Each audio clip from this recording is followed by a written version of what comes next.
Hello, beautiful people. Hope you guys are doing well today. All right, so I wanted to come to you about a topic, or expound on a topic rather, that I had started on Instagram, and more needs to be said. More needs to be said. And this is in regards to giving you tips as to how to have full control over your mind. Because, we have rumors of wars going on right now. On this level, there are wars that go on within us, things that we struggle with on a daily basis that we don't even talk about to each other, as a community, as people. And we have other wars that we don't even see, that are on other levels, other worlds, other realms.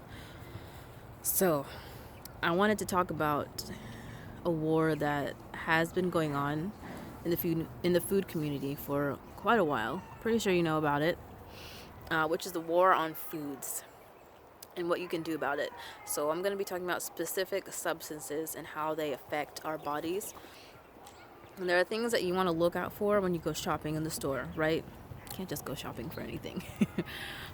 And there are specific things, especially, and you have to keep an eye out because there are things that they do push for. So things that are on advertisements or on billboards, things that flash in your face. Hey, look at me. Hey, look at me, buy me, right? Or that are on eye level.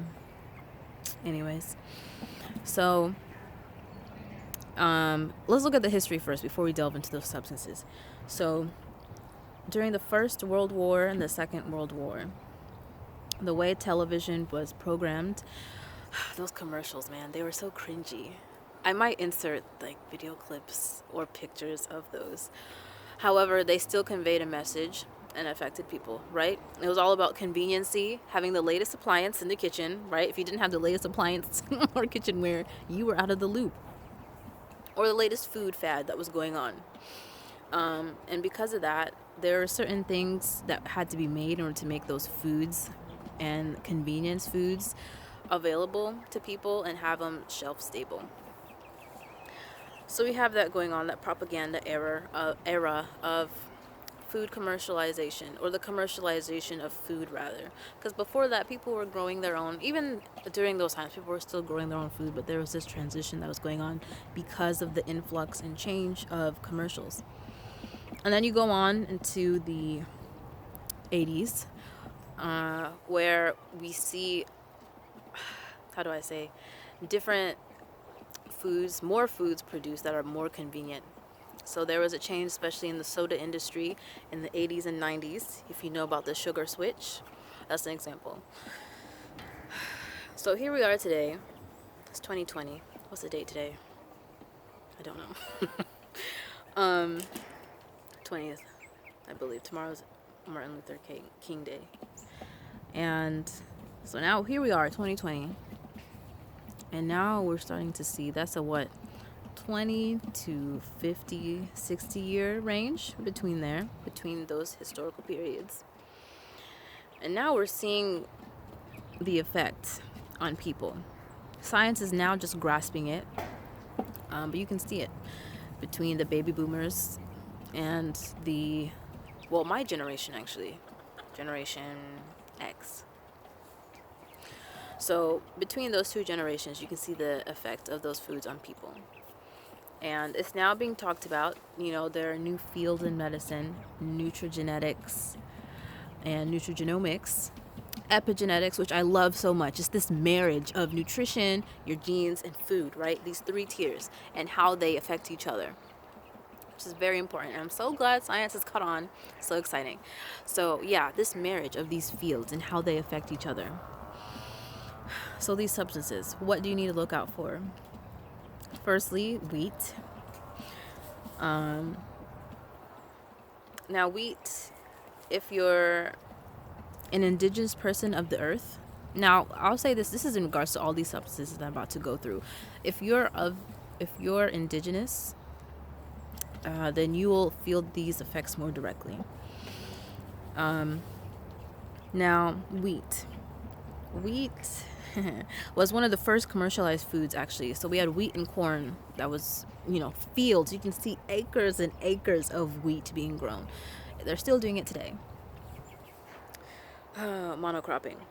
Yes, so wheat, because of that monocropping changed, they had to change how those foods were grown. So they altered those genes. And now we have wheat that is not only altered, but not, how do I say? Yeah, well, it's altered. I was going to say not of, it's not an original wheat. So because of that alteration, it affects the body in certain ways. So with wheat, of course, especially if you're sensitive to wheat. Now, if you can, search out a holistic nutritionist or dietitian, any kind of practitioner, doctor, with a background in holistic health or functional medicine to help you decipher whether or not you have these sensitivities within your body. If you know which tests to ask for, then of course you can ask your primary healthcare physician. But anyways, so wheat, when you're sensitive to wheat, what it does on the body, you might feel, this is what they call food coma. This is actually the effects of these foods on our bodies. Food coma is not a good thing. And so wheat in particular, once you ingest it, right, it's like, okay, first let me say, the more stripped wheat is, the faster the conversion of wheat to sugar happens within your body. So if you're eating, for example, white bread, you're having a jammin' sandwich with some white bread. However, you eat it, you feel this high, this rush. That's because the wheat is being rapidly converted into sugar. And then later on, that high doesn't even last long, because once it's converted, then you'll feel tired and stripped of energy. That's because your body took so much energy to convert that wheat into sugar. And now your mitochondria is like, what's going on? So there's that effect of wheat on the body. And then, of course, you feel it in the brain as well. They call it brain fog. Or just having, general fatigue. Mainly in the brain, but body fatigue. And then you also want to look out for your skin as well. So wheat is one of those that you want to look out for. The second substance is sugar. Do I need to say more? Now, sugar, the way it affects the body is the same way, similar to wheat. It affects the brain, but in a different way. Now, studies have shown, they've had people, there's so many studies on this. They've done it on people, on mice, and the way the brain lights up when we have sugar, especially synthetic sugar, it's similar to taking a drug. Cocaine, opioids, whatever it may be. So that's sugar. That's sugar on the brain. And now on the skin, and you can see this affecting other systems as well, as far as the endocrine system. And if you have an excess amount of sugar, which we do have, the WHO recommends about 6 teaspoons, if I'm not correct, of sugar a day. And now Americans are consuming about a cup of sugar a day. Almost 140 pounds a year.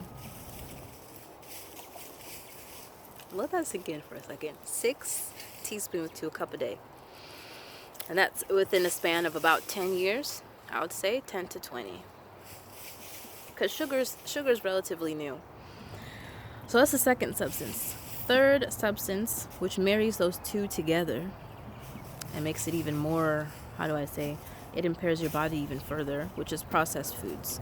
Now, processed foods, it combines the wheat, the sugar, and then of course it has to add some fat, right?